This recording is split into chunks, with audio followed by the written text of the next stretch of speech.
Have you ever wished you could wake up feeling an unshakable calm, knowing you have the inner strength to handle whatever the day throws at you?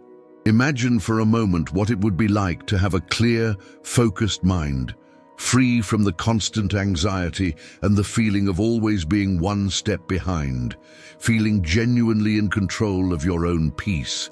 But in reality, most of us feel trapped by a cycle of stress, endless obligations, and a mental clutter that never seems to end. This not only leaves us completely exhausted at the end of each day, but it also makes us feel like strangers to ourselves, looking in the mirror and wondering when we stop taking care of who we really are.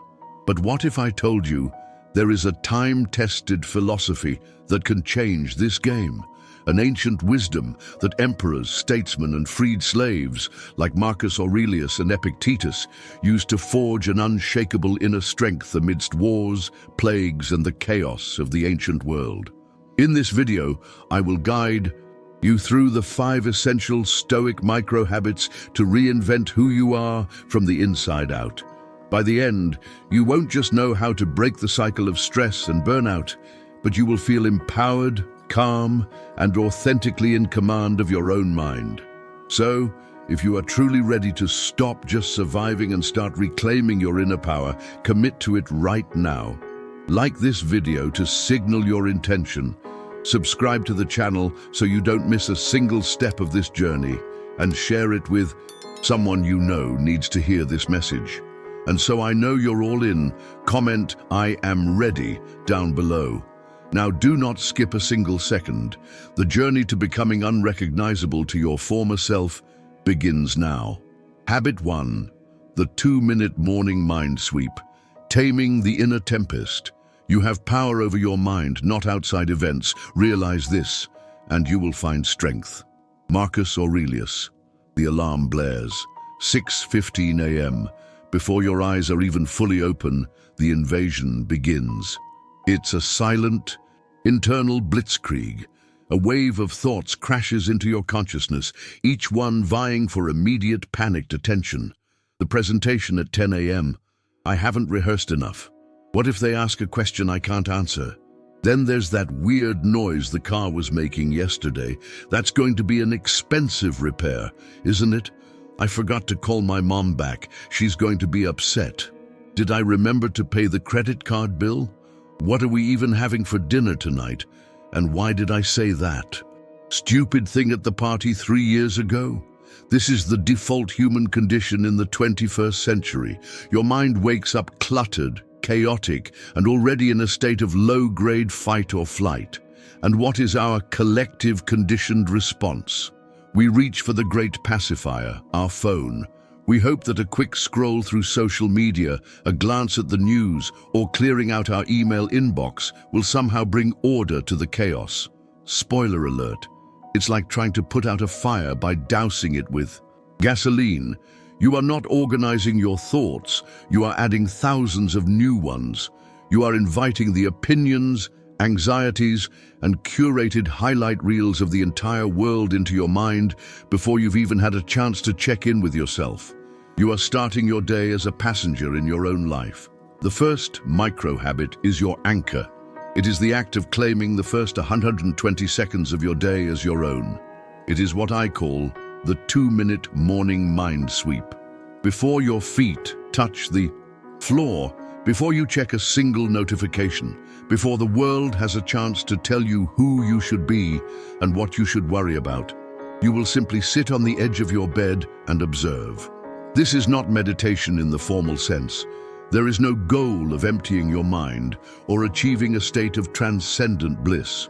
The goal is far simpler and more profound: to see what is already there. The practice, in detail. Sit down. Just sit on the edge of your bed. Your feet can be flat on the floor. Let your hands rest comfortably on your knees. Your back can be straight but not rigid. Set a timer.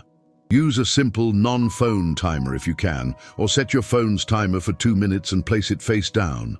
Breathe and observe. Close your eyes, or if that's uncomfortable, just let your gaze soften and rest on a spot on the floor a few feet in front of you. Now, do nothing.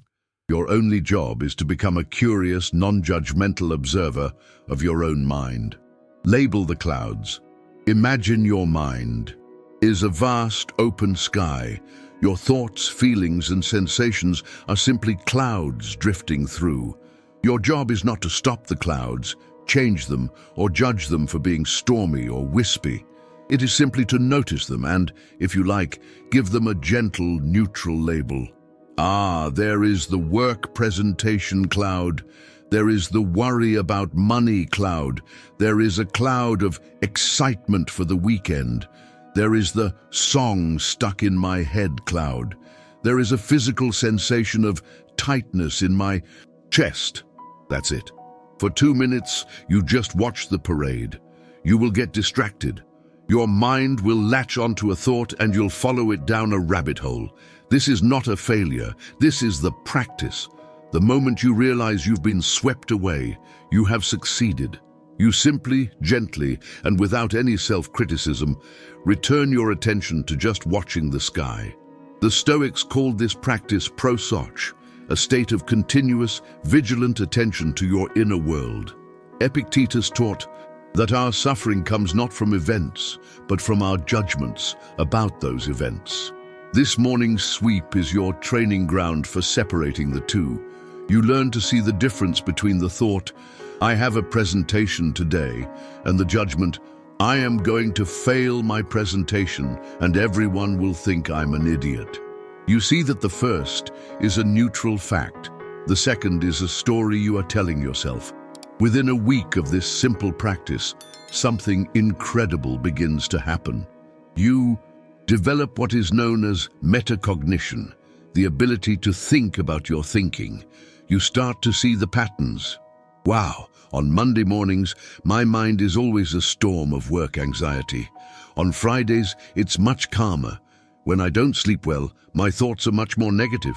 This isn't about solving these problems in the moment. It's about gathering intelligence. You are becoming a masterful strategist of your own mind. By week 4, the benefits will spill out into the rest of your day. When a coworker makes a passive-aggressive comment, you'll notice a tiny space open up between their words and your habitual angry reaction. In that space, you have a choice. When you feel a wave of anxiety in the middle of the afternoon, you'll recognize it as just another thought cloud passing through, rather than an objective truth about your reality.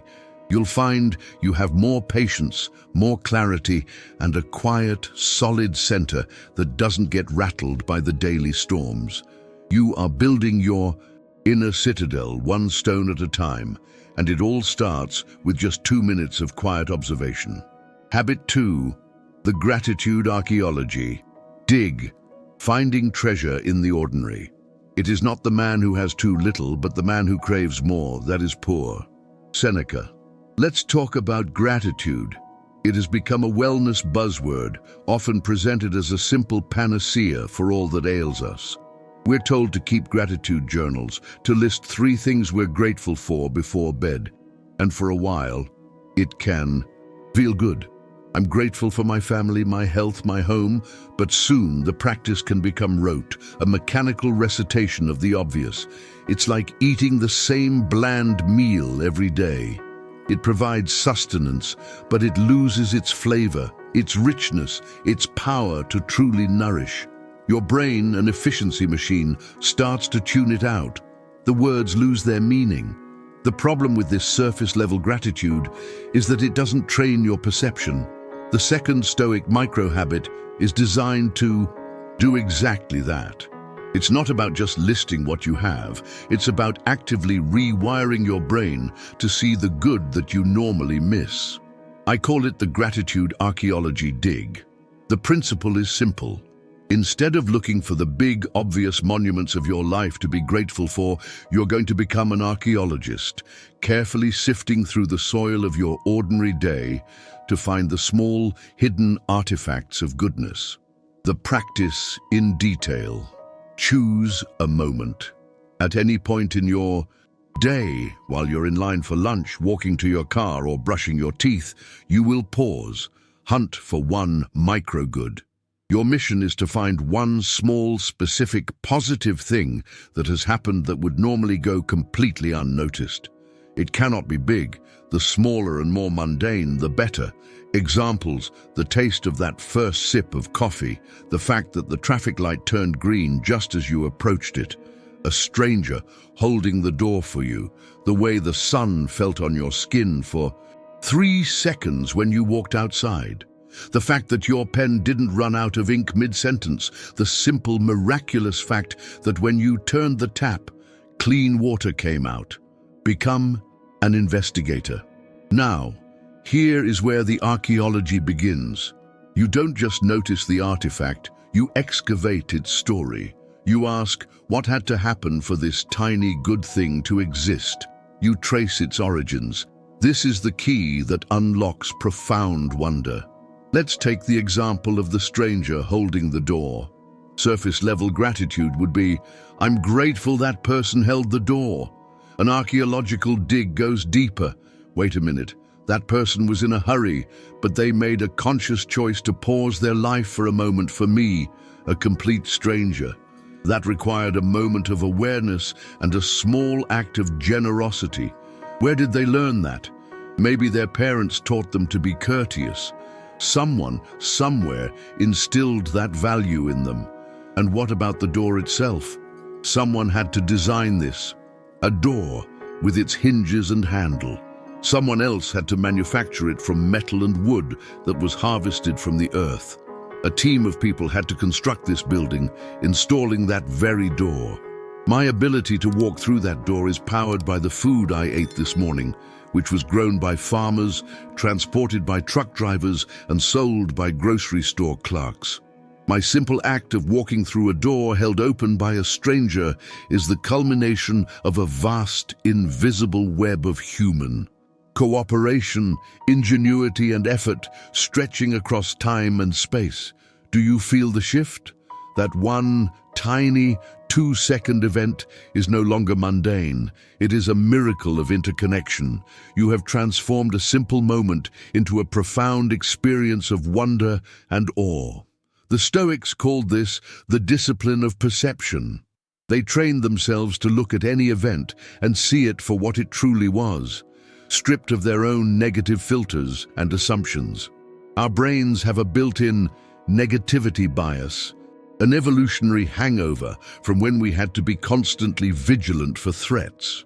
We are biologically programmed to notice the one thing that went wrong over the 99 things that went right. The gratitude archaeology dig is the active, conscious counter-programming to this bias. Neuroscientists call this experience-dependent neuroplasticity. In plain English, your experiences physically change your brain. When you consistently practice this deep, investigative gratitude, you are literally strengthening the neural pathways associated with appreciation, wonder, and contentment. You are building a positivity muscle in your brain. After a few weeks of this, you won't have to hunt for these moments anymore. They will start to jump out at you. Your brain, now retrained, will become a magnet for moments of beauty, connection, and grace that were always there, but were previously invisible to your untrained perception. The world will start to look like a more fundamentally generous and beautiful place. Not because the world has changed, but because you have. This practice transforms your relationships. You start noticing the 1,000 tiny ways your partner, your friends, and your colleagues show you care instead of focusing on their occasional flaws. You become someone who sees and acknowledges the good in others, and that makes you a person people want to be around. You radiate a quiet confidence that comes from knowing that even on the hardest days, your life is woven through with tiny resilient threads of grace. Habit 3, the energy audit moment, plugging the leaks in your life force. Wealth consists not in having great possessions, but in having few wants. Epictetus. Think of your personal energy, your focus, your willpower, your emotional capacity as the battery on your smartphone. At the beginning of the day, it's at 100%. Now think about all the things that drain that battery. Some are obvious.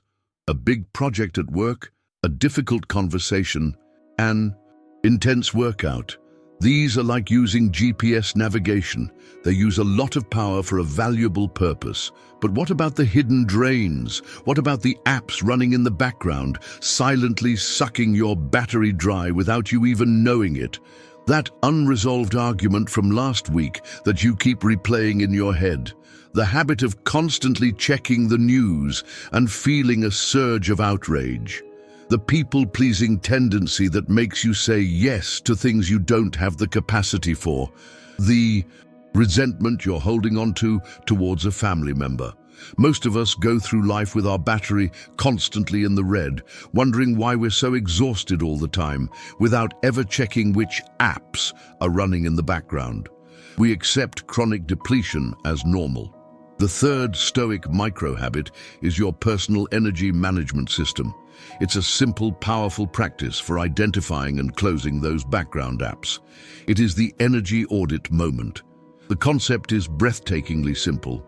Once a day, ideally at a random time, you're going to pause and ask yourself a single question. Right now, in this activity, with this person, or with this thought, am I gaining energy or losing energy? The practice in detail. Set the trigger. Don't leave it to chance.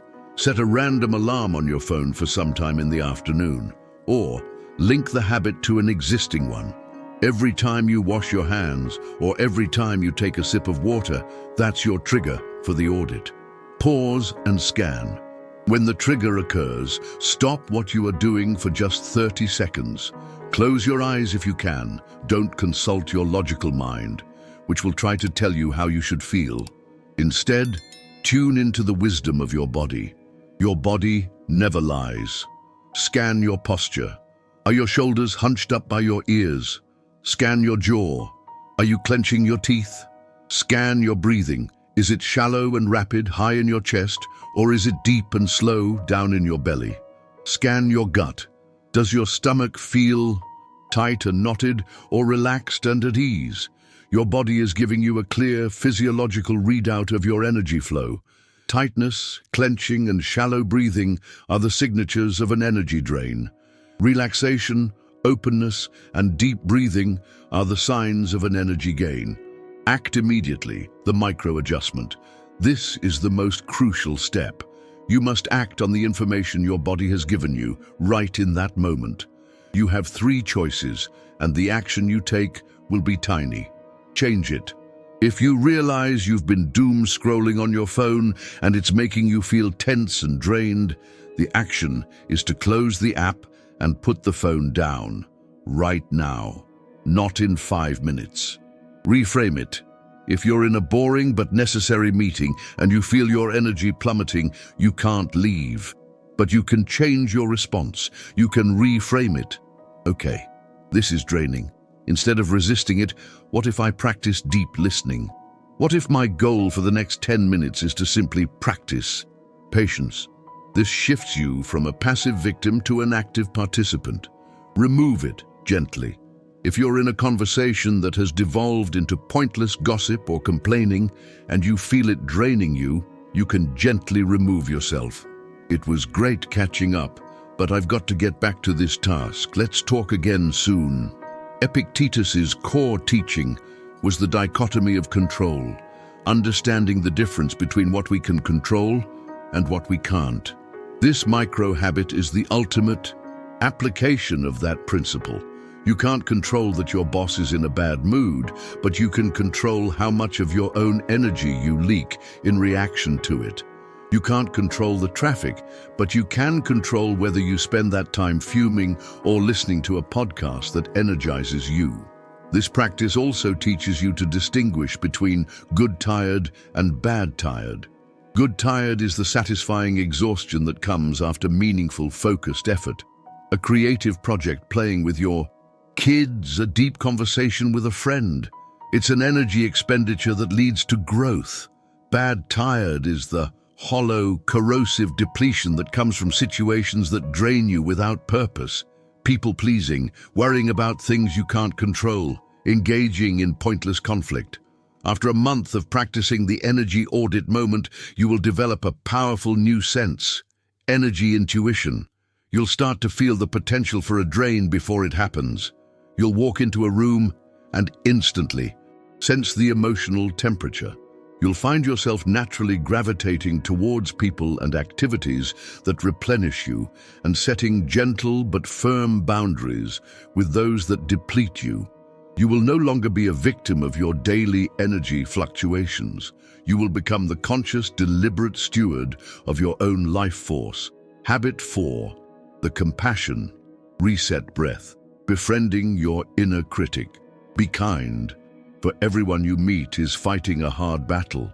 Attributed to Plato, Philo of Alexandria. This ancient wisdom holds a profound truth, but the Stoics would add a crucial amendment.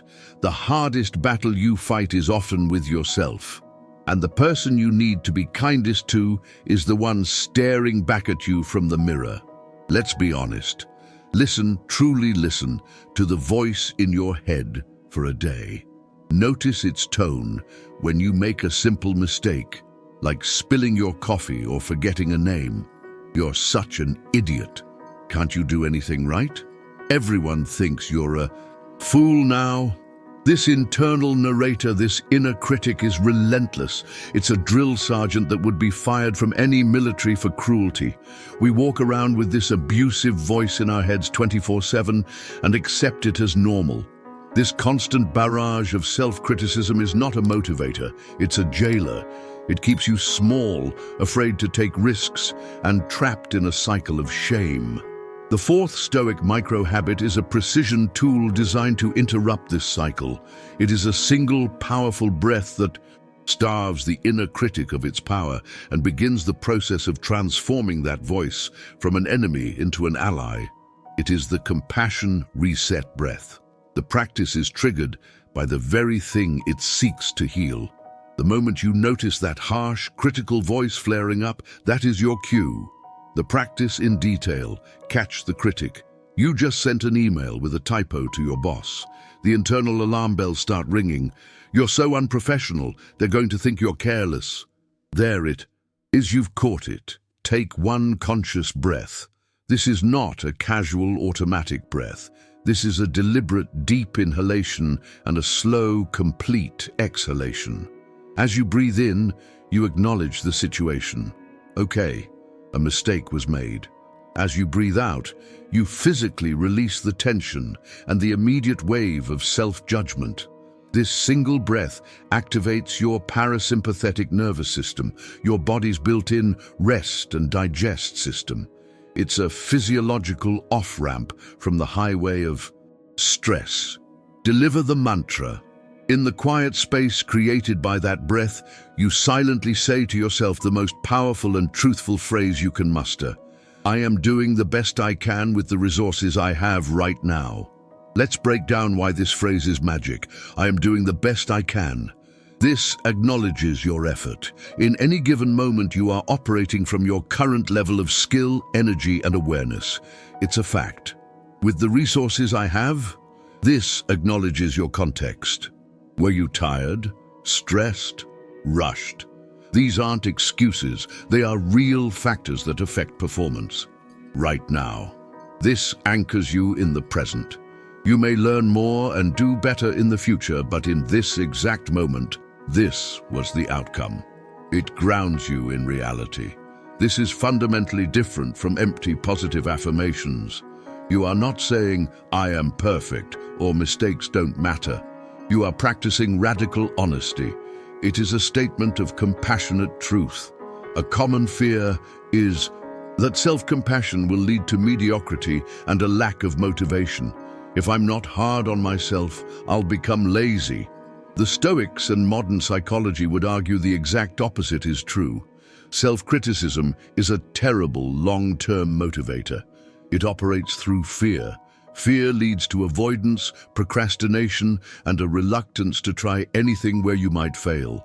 Self-compassion, on the other hand, creates what psychologists call psychological safety. It creates an internal environment where it's safe to try, to fail, to be imperfect, and to learn. Think about it. Are you more likely to learn a new skill from a teacher who screams at you for every mistake, or one who encourages you and says, "That's okay, let's try it again"? You are your own most important teacher. The ripple effects of this practice are staggering. As you stop attacking yourself internally, you naturally become less judgmental of others. You begin to see the people around you not as competitors or potential threats, but as fellow humans who are also doing the best they can. Your relationships deepen because you offer a space of grace and understanding that is rare and precious. Creatively and professionally, you become bolder. The fear of failure, which is really the fear of the inner critic's wrath, begins to fade. You're more willing to pitch that wild idea, apply for that promotion, or have that difficult but necessary conversation, because you know that if you stumble, you will catch yourself with kindness, not with condemnation. You are transforming your relationship with yourself from one of adversarial judgment to one of unconditional friendship. Habit 5. The daily done declaration, curing the plague of incompletion. At the end of each day before you go to sleep, review what you have done, what you have said. In this way, the soul is put at rest through the daily scrutiny. Adapted from Seneca. We live in the age of the open loop. Our lives are a cascade of unfinished tasks. The 247 emails in your inbox, the half-read books on your nightstand, the endless to-do list that only ever seems to get longer, the constant stream of notifications reminding you of all the things you haven't done, responded to, or achieved. We go to bed at night, not with a sense of satisfaction, but with the heavy, anxious weight of incompletion. Our minds race, cataloging our failures and planning tomorrow's battles. We wake up already feeling behind. It's a recipe for burnout, and it's based on a flawed premise that our worth is measured by how much we cross off a list. The final Stoic micro-habit is a powerful antidote to this modern disease. It is a ritual that redefines what a good day means. It shifts your focus from the vast ocean of what is left undone to the solid ground of what you have actually done. It is the daily done declaration, the practice in detail. Find the threshold. The moment you get into bed and your head hits the pillow is the perfect time for this ritual. It's the threshold between the day that was and the rest that will be. Set the intention. Instead of letting your mind drift to tomorrow's worries, you are going to spend exactly 2 minutes on a specific, focused review. Hunt for 3 dones. Mentally scan your day from the moment you woke up until now. Your mission is to identify 3 things you completed, handled, or moved forward, no matter how small. The key is to ignore the big, obvious things on your to-do list and look for the invisible victories. Did you make your bed? That's 1. You brought order to chaos. Did you listen patiently to a co-worker even when you were busy? That's 2. You practiced kindness. Did you drink a glass of water instead of a soda? That's 3. You made a choice for your health. Other examples. You answered a difficult text message. You held your tongue instead of saying something harsh. You put 1 dish in the dishwasher. You read 1 page of a book. You stretched for 30 seconds. You didn't react when someone cut you off in traffic. You pet your dog and were fully present for it. Acknowledge and absorb. For each done that you identify, don't just gloss over it. Pause for a moment and give yourself a nod of genuine credit. Feel the quiet satisfaction of it. Yes, I did that. That mattered. This practice is not about lowering your standards. It's about changing your metric of success. True Stoic reflection, as Seneca practiced it, is about recognition, not just criticism. It's about seeing clearly what actually happened so you can build on patterns of success. This ritual does something profound to your brain. It trains your reticular activating system, RAS, the part of your brain that acts as a filter for what you notice in the world. When you consistently look for completions at night, you start subconsciously looking for opportunities to complete things during the day. You start to see your day not as a mountain to be climbed, but as a series of small, meaningful choices you can make and complete. This practice also builds self-trust at a fundamental level. Every time you acknowledge a done, you are providing your subconscious with a piece of evidence that you are a person who shows up, who takes action, who can be counted on. This creates a powerful upward spiral of motivation. The more you recognize your accomplishments, the more capable and motivated you feel to accomplish more. The ripple effects on your life are immense. You will start sleeping better because you are going to bed with a mind that has been guided to a state of completion and self-appreciation rather than anxiety. You will wake up with more energy because you are not carrying the psychic weight of yesterday's perceived failures into the new day. And most beautifully, this practice will change how you see others. When you are in the habit of celebrating your own small victories, you naturally start noticing and celebrating them in the people around you. You become the person who says, "I noticed how kindly you handled that customer," or "Thank you for making the coffee this morning." You become a source of recognition in a world starving for it, and that makes you a remarkable friend, partner, and leader. You are teaching your nervous system one day at a time that you are enough, you do enough, and you can rest. The best time to plant a tree was 20 years ago. The second best time is now. Let's return to that mirror. It's 6 months from now. It's 3:17 a.m. and you've woken up for a glass of water. You catch your reflection in the dim light, but this time something is different. The frantic, haunted look in your eyes is gone. In its place is a quiet calm, a settledness. You don't see a stranger, you see a friend. You see a person who has spent 180 days practicing the art of being. You have transformed, not through a violent upheaval, but through a series of quiet, consistent revolutions. Each micro-habit was a seed, and now you are standing in the shade of the tree you planted. The morning mind sweep transformed your inner chaos into a space of calm clarity. You learn to watch your thoughts without being consumed by them. The gratitude archaeology dig transformed your perception of scarcity into a rich reality of abundance. You learn to find treasure in the most ordinary of moments. The energy audit moment transformed your chronic depletion into a state of vibrant, protected vitality. You learn to be a wise steward of your own life force. The compassion reset breath transformed your harsh inner critic into a kind, supportive inner friend. You learn to treat yourself with the grace you so freely give to others. The daily done declaration transformed your anxiety of incompletion into a deep, satisfying sense of daily progress.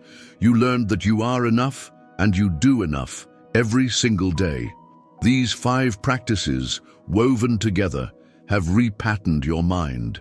They have created new neural pathways. They have become your new default setting. You have not become someone new. You have simply sloughed off the layers of stress and self-judgment that were obscuring the strong, calm, and resilient person who was always there. Before you go, if this message resonated with you and you're ready to commit to this path, take a moment to solidify your intention. Like this video to acknowledge the truth you've heard today.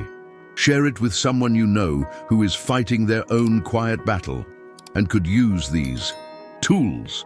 Subscribe to the channel for more practical wisdom to help you build your inner fortress, one small habit at a time.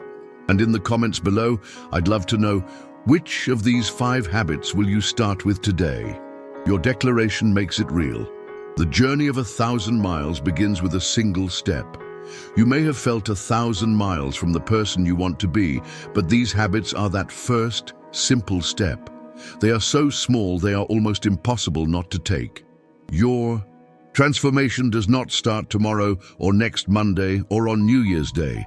It starts right now with your very next breath. Choose one of these habits, just one, and do it today. Then do it again tomorrow. The person you will become in 6 months, in a year, in a decade, is counting on the small choices you make right now.